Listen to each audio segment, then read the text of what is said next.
The polished marble floor of the Boston Mercedes dealership gleamed under crystal chandeliers as Alexander Alex Mitchell pushed open the heavy glass door. His worn leather boots made soft sounds against the pristine surface. The faded military jacket hung loosely on his frame, a Purple Heart pin and wedding band catching the light as he moved.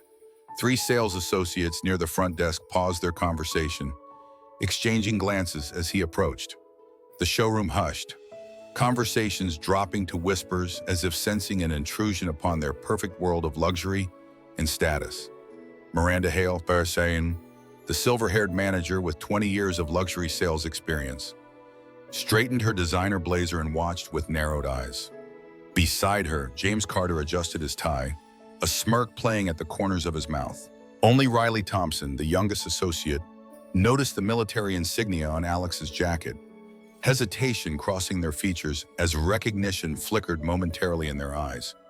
Alex moved slowly between the vehicles, calloused hands occasionally brushing against chrome. His eyes, deep blue and weathered at the corners, reflected something beyond the showroom, something distant and determined that seemed out of place among the polished surfaces and artificial scents. He stopped at the largest truck, a gleaming white Mercedes freight hauler that dominated the display floor. His hand rested on the grille with unexpected tenderness, like greeting an old friend from a past life. "She's magnificent," he said softly, voice carrying in the quiet showroom. Then, looking up at the stunned staff, "I'll take 5 of these models." The words hung in the air like an absurd joke, a punchline waiting for laughter. James couldn't contain his amusement. "Sir, perhaps you're confused. Each one costs more than most homes. This isn't a pickup truck lot." His tone carried the practiced condescension reserved for those who didn't belong. Miranda approached with practiced diplomacy. "These vehicles represent significant investments. Perhaps I could show you something more appropriate for your situation." Her eyes slid meaningfully over his worn clothing. Alex met her gaze, unflinching. "I understand exactly what they cost, and I'll take 5. No anger colored his words, just quiet certainty born of someone who had faced far worse than dismissal. Riley stepped forward slightly, but retreated when Miranda shot them a warning glance. The moment stretched uncomfortably as Alex continued examining the truck with the focus of someone who understood every component beneath its gleaming exterior. "Sir," Miranda began again, her patience thinning. "There's a used commercial vehicle center just..." "Sometimes," Alex interrupted gently, "the most reliable people aren't the ones who look reliable." His voice carried no bitterness, only a calm assurance that silenced the room and made them wonder, for just a moment, what story lay behind his weathered face. Before continuing this story about second chances and hidden depths, take a moment to subscribe to Heart Stories, where we share tales of courage, compassion, and the unexpected heroes walking among us. Your subscription helps these stories reach those who need them most. Alexander Mitchell had once commanded respect without question. With degrees in mechanical engineering from MIT and a distinguished service record with the Marine Corps, he had designed vehicle systems that saved countless military lives in combat zones. His small transport company had contracts with the Department of Defense, earning him industry awards and financial stability. His husband, David Rivera, served as a military nurse with the same unit in Afghanistan, their relationship hidden under "don't ask, don't tell," until they could finally marry after its repeal, celebrating with fellow soldiers who had protected their secret for years. Life unraveled with cruel efficiency during their final deployment. David's exposure to unknown chemical agents during a hospital evacuation left him with an aggressive form of cancer that attacked without mercy. The insurance company denied coverage, claiming a pre-existing condition that existed only in their desire to avoid payment. Alex sold his company to cover mounting medical bills, watching helplessly as corporate lawyers found every loophole to delay payments while David grew weaker. He held David's hand through the final moments in a hospital room filled with beeping machines instead of the beach house they had planned for retirement, whispering promises that somehow, some way, their story wouldn't end here. The funeral featured fellow veterans standing at attention in the rain, But the banks showed no such respect when foreclosing on their home 2 months later. Alex found himself sleeping in a friend's garage, designing freelance projects on a battered laptop while grieving the man who had been his compass. Job applications disappeared into silence when potential employers noticed the rainbow flag pin on his blazer or his PTSD disclosure. Society had conveniently forgotten his service while remembering only the parts of his identity they chose to judge, reducing a decorated veteran to stereotypes. For 5 years, Alex rebuilt from nothing. He repaired trucks at roadside stops for cash, fingers remembering skills his mind sometimes tried to forget. He taught night classes at community colleges, sharing knowledge with students who couldn't afford prestigious universities. He slept in his car during the worst months, watching the stars and remembering David's love of astronomy. Each penny saved went toward a vision that sustained him, a company built specifically for those society had discarded as carelessly as it had discarded him. The 3 bank loan rejections couldn't deter him. The venture capitalist who suggested he tone down the rainbow stuff if he wanted funding couldn't shake his resolve to create a business that celebrated rather than concealed identity. Alex named the company for what everyone deserves but few receive: Second Chance Transit. He registered it as a B corporation with specific hiring practices focused on LGBTQ+ veterans, homeless individuals rebuilding their lives, and others who just needed someone to look past appearances. Each night, he would kiss David's dog tags before sleep, whispering promises about the legacy they would build together. In a world determined to forget people like them, Alex was building something unforgettable, a testament to David's belief that everyone deserves dignity. The rejection letters piled up alongside the small victories. A community grant here, a supportive investor there. The business plan refined and sharpened until it became bulletproof against the skepticism he constantly faced. Alex learned to speak the language of finance while never forgetting the language of those who had nowhere else to turn. His hands grew rougher, but his vision grew clearer with each passing month. The world might have taken everything from him, but it had failed to take his purpose: to create a place where people like him and David could find dignity through work when the rest of society turned away. Standing in the Mercedes showroom, Alex unzipped on his worn backpack and removed a leather portfolio embossed with Second Chance Transit in simple, elegant lettering. The company logo, a phoenix rising above an open road, caught Miranda's eye as he placed the documents on the counter. James hovered nearby, incredulity still evident in his posture as he watched what he assumed would be a failed attempt at legitimacy. Second Chance Transit is officially a member of the National LGBT Chamber of Commerce, Alex explained, opening the portfolio to reveal immaculate paperwork arranged with military precision. We're launching with a contract to transport medical supplies to Veterans Forward AIDS Care Center in Chicago, where my husband once worked before Afghanistan. His voice remained steady, though his fingers briefly touched the wedding band he still wore, a gesture so subtle most would miss the depth of emotion behind it. Riley moved closer, genuinely interested now. I thought the logo looked familiar. Didn't you speak at last year's Pride Month Business Forum, the panel on inclusive entrepreneurship? Alex nodded with a small smile.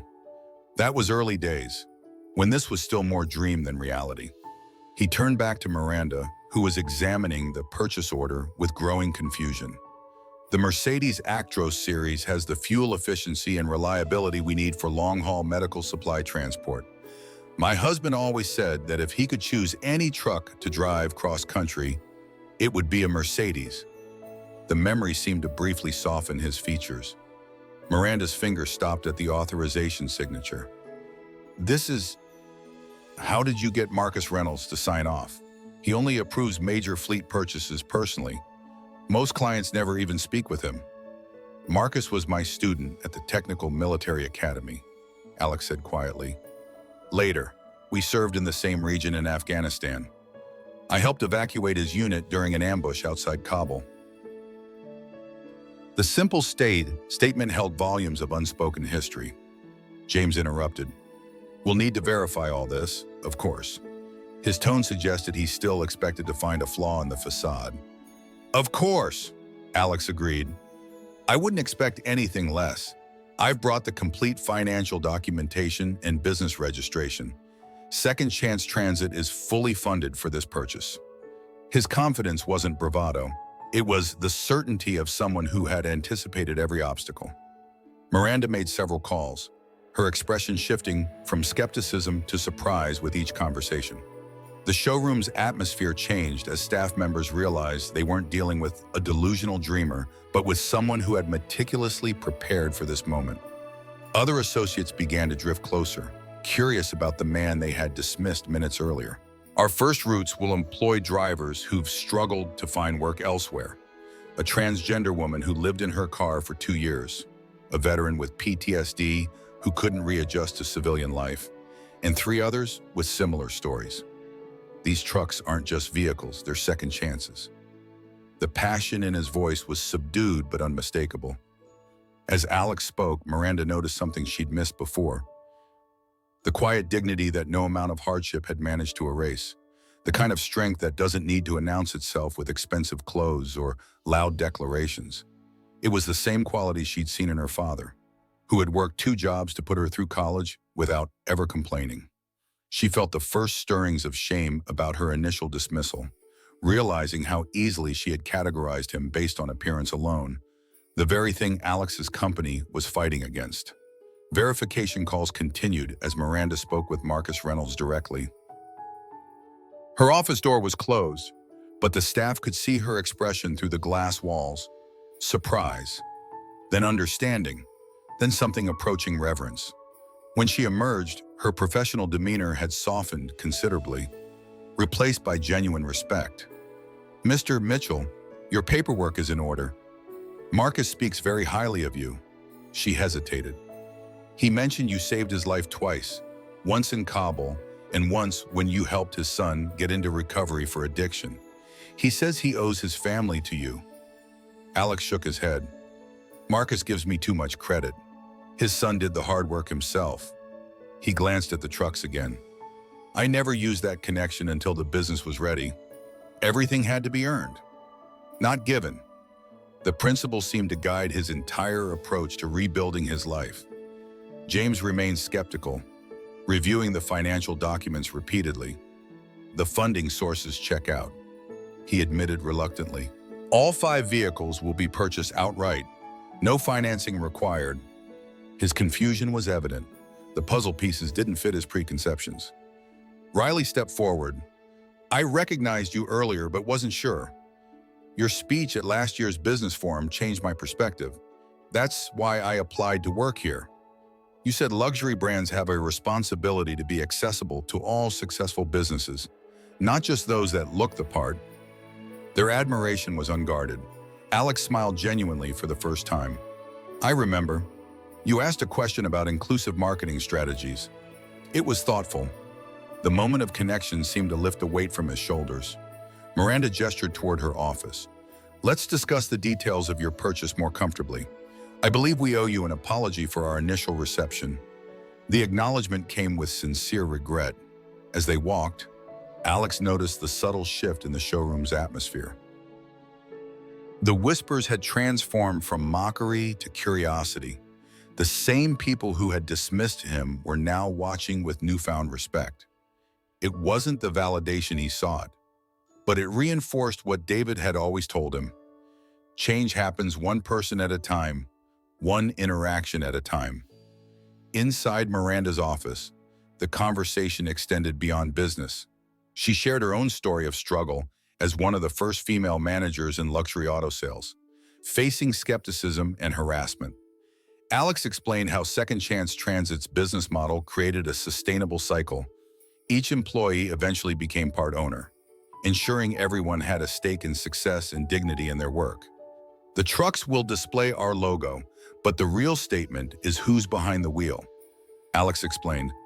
"Each driver has a story that would break your heart and then show you how that heart can mend itself with the right opportunity." That's what David believed in, healing through purpose. Outside, James was researching Second Chance Transit on his phone, his expression gradually shifting as he discovered the business profiles and community impact awards Alex had never mentioned. Riley was already writing up the sales order. attention to detail evident in their focused expression, occasionally glancing at Alex with undisguised admiration. Miranda found herself reevaluating countless interactions from her career, wondering how many opportunities she had missed by making snap judgments. The luxury industry trained its representatives to spot wealth and status on sight. But what about spotting character, determination, and vision? How many Alexander Mitchells had she dismissed before today? The thought settled uncomfortably as she finalized the paperwork for what would be the largest fleet sale of her career, initiated by the man she had nearly escorted to the door. 1 month later, 5 gleaming Mercedes trucks rolled out of the dealership lot. Their white paint now bore the Second Chance Transit Phoenix logo and the slogan, "Rebuilding Lives, Delivering Hope," in dignified lettering. Behind each wheel sat someone society had once overlooked, their faces displaying the unique mixture of pride and disbelief that comes with second chances that seemed impossible until they became reality. Local news crews captured the moment, not because of the trucks themselves, but because of the story behind them. Alex stood quietly to the side, watching his vision materialize in chrome and purpose. A vision born in grief but manifested in hope. In each truck cabin, a small photograph was mounted on the dashboard. David Rivera in his military nurse uniform, smiling with the brightness of someone who believed in possibilities when others saw only limitations. Miranda stood beside Alex, watching the convoy depart. "They look like they belong there," she said softly, her perspective forever changed by the encounter. "They do belong," Alex replied. "The world just needed a reminder." He handed her an envelope. "Our first contract expanded. We'll need 3 more trucks by next quarter." The success was not just his. It belonged to everyone who had been given a chance when others refused. Inside the dealership, Riley had been promoted to fleet sales specialist, focusing on social enterprises and veteran-owned businesses. James had requested diversity training for the entire sales team, humbled by his misjudgment. The showroom had partnered with Second Chance Transit for a community fundraiser supporting homeless LGBTQ+ youth, bridging worlds that rarely intersected, small changes, rippling outward. One interaction that transformed multiple lives in ways none could have predicted from that first moment of judgment. Before the last truck disappeared around the corner, Miranda asked the question that had lingered for weeks. "How did you maintain that certainty? Even when we laughed, most people would have walked out or lashed out." Alex watched the horizon where his trucks had vanished. "David always said dignity isn't something others can take from you, only something you can surrender. I couldn't surrender what we built together." The simple truth carried the weight of years of struggle and perseverance. A week later, the dealership received a handwritten quote. "Thank you for becoming part of our journey. In a world where many see only surfaces, those who look deeper find extraordinary stories. Your trucks don't just carry cargo, they carry hope." The words reminded them daily of the man who had changed their perspective with quiet determination. Second Chance Transit became a symbol of resilience in communities across America, featured in business magazines and social impact reports. But its true legacy lived in the lives it transformed, the drivers who regained purpose, the businesses that reconsidered their hiring practices, and a Mercedes dealership that learned to look beyond appearances. If this story touched your heart, what assumptions might you reconsider today? What doors would you open that might have remained closed? Share your thoughts in the comments and subscribe to Heart Stories, where we believe everyone deserves to be seen for who they truly are, not just how they appear.